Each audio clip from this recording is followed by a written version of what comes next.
All right, so still miserable weather out there. And I'm still sick. This just doesn't want to go away. I'm going to the doctor here to see whether I have like an infection here or not. I think I might, because it's just been well over a week. And we'll just see what's going on. But these things pile up and pile up and pile up in life that can just drag you down to despondency. And I know in the scriptures, Paul exhorts us not to become despondent. But when things pile on as heavy as they are, we can get despondent. And this is the word for today that I'm going to share with you. And also my brakes, they're going. And that was inevitable because I've been driving for this delivery service for at least 2 years with this car and haven't done the brakes. So I put a lot of kilometers on the car and they're starting to squeal and I can hear them grinding a bit. So this is going to be a major expense. I'm going to see what I can do. I got an appointment for a free brake check, but I already know. The estimate on it would be $1,200 for the brakes. And that's just going to be a real tough one for me.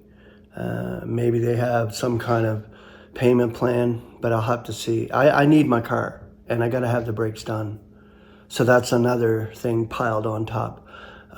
Being sick and weather and everything in this eon that can drag you down. So let's just bring the word out here. I'm not really in the greatest mood, but I wanted to share this word because it's an important word and we need to hear what Paul has to say about it. And it's interesting, the English elements for sure. When you look at it right there, there's your Greek. And the English elements, in evil. And are we not living in a wicked, evil eon? And are we not subjected to this mortality and the heaviness of this mortality and this world and the system and everything? So yes, those English elements are clear as day what it is for despondency. But here's our Apostle Paul. The concordant scripture is 2 Corinthians chapter 4, verse 1. Therefore, having this dispensation, according as we were shown mercy, we are not despondent. So this is it. Paul exhorts us not to become despondent. 2 Corinthians 4:16. Wherefore we are not despondent, but even if our outward man is decaying, nevertheless that within us is being renewed day by day. So even in the heaviness of it all, and even if we get trapped in despondency for a short period of time, God has given us the sequel. And he has given us that glimmer, the Spirit of God that's in us, to drag us out of despondency. Galatians 6:9. Now we may not be despondent in ideal doing, for in due season we shall be reaping, if we do not faint.